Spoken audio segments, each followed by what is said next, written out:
Bonjour à tous, on s'approche de la fin. Donc le chapitre 6 sur des révisions variables aléatoires. Donc j'ai mis juste voilà un petit rappel avant de regarder les exercices.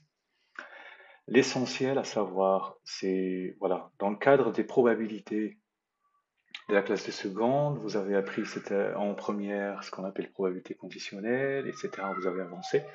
Puis vous avez une nouvelle notion, à savoir une variable aléatoire.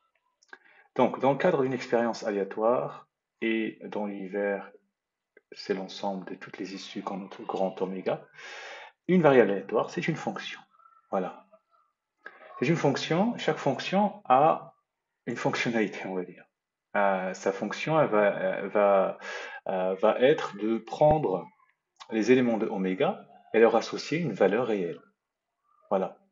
Donc, c'est la notation. Donc, on note grand X, la variable aléatoire, qui est une fonction. L'ensemble de définition, c'est oméga.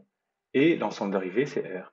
Et à chaque petit oméga, ça veut dire issue, c'est quand je lance un dé par exemple, l'issue c'est soit 1, soit 2, soit 3, soit 4. Donc cette variable aléatoire, en fonction de l'exercice, le 1, 2, 3, 4, etc., va lui associer une valeur réelle. Ça veut dire par exemple un gain ou quelque chose. À partir du moment où on a défini la variable aléatoire, on peut parler de loi de probabilité d'une variable aléatoire. Hein, ce qui est donné par le tableau où on met les issues xi là, et on met après les probabilités. Voilà. Sachant que toujours on a une case ici où la somme des probabilités, la somme des PI, c'est égal à 1. Voilà. Alors maintenant, on va regarder l'exercice 32. Donc justement, vraiment pour rappeler variable aléatoire, etc. et savoir ce que ça veut dire. Alors un jeu consiste à lancer un dé cubique. Voilà, un dé cubique à 6 faces. Voilà, on obtient soit la face 1, 2, etc. Alors, quel est le principe? Cette variable aléatoire, qu'est-ce qu'elle va faire? Alors, vous allez gagner 5 euros si vous obtenez un multiple de 3. Et sinon, vous allez perdre 4 euros. Donc, on note G, X, peu importe, la variable aléatoire égale au gain algébrique du joueur. Alors, vous savez ici, voilà, il n'y a pas de mise ici. Le gain algébrique, pourquoi on rajoute le mot algébrique? Parce que si vous perdez 4 euros, vous perdez 4 euros, ça vous avez moins 4. Mais ça dépend encore dans certains exercices, vous allez devoir euh, donner une mise, vous voyez. Et donc le gain, parfois, voilà, vous perdez et votre mise et vous perdez autre chose. Alors restons sur cet exercice. Alors quel est l'ensemble, première question, quel est l'ensemble des valeurs prises par la variable aléatoire G? Alors G, c'est le gain algébrique. On va noter G de oméga. Quelles sont les valeurs? Les gains, c'est soit plus 5 euros, soit moins 4 euros. Voilà. Donc c'est plus soit 5, soit moins 4. Voilà. Ce sont deux valeurs possibles. Deuxième question, donnez les issues réalisant l'événement G égale moins 4. Ça, c'est un événement. Ça veut dire que le gain soit égal à moins 4. C'est soit j'obtiens les issues, c'est soit j'obtiens la face euh, numéro 1, soit la face, alors on a dit multiple de 3, donc soit 2, ou 4, ou 5. Voilà.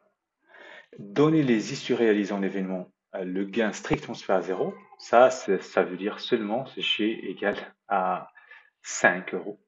Et ça, c'est dans le cas où on obtient un multiple de 3, soit 3, soit 6. Voilà. Donc ça, c'est l'exercice 32. Alors l'exercice 33, c'est dans le même principe, comme ça, c'est fait.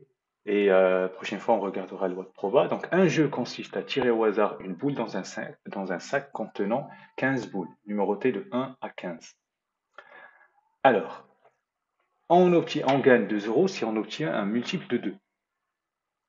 D'accord? Si vous voulez, on peut organiser ça. Donc multiple de 2, ça veut dire 2, 4, 6, 8, 10, 12 et 14. Donc tout ça, hop, vous avez plus 2 euros. 7 euros si on obtient un multiple de 7. Alors 7 et 14. Donc vous avez plus 7 euros. Et on perd 10 euros sinon. Donc moins 10 euros, moins 10 euros. Alors il reste 15, il reste le 1, il reste le 3. 1, 3, 1, 2, 3, 4, il reste le 5. 6, il reste le... Alors 7 c'est déjà pris. 8, il reste 9. 10, il reste le 11. 12, il reste le 13. Voilà. Donc, j'ai déjà, voilà, j'ai expliqué un petit peu voilà, l'exercice. On note x, la variable aléatoire, égale au gain algébrique du joueur. Alors, première question, quel est l'ensemble des valeurs prises par la variable aléatoire x? Ben, x de oméga, soit je perds 10 euros, soit je gagne 2 euros, soit je gagne 7 euros. 2. Donner les issues réalisant que le gain soit égal à 9. Le gain égal à 9, ça veut dire quoi? Ben, ça veut dire que vous allez obtenir un multiple de 2 et vous allez obtenir un multiple de 7.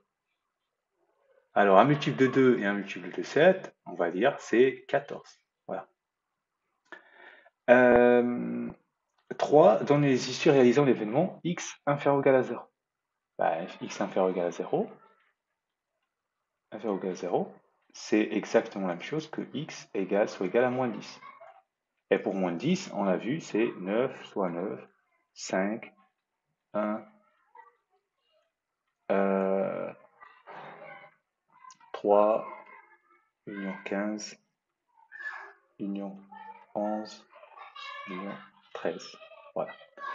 Voilà donc cet exercice. La prochaine fois, on verra la loi de probabilité ou un exercice complet. Voilà, bon courage.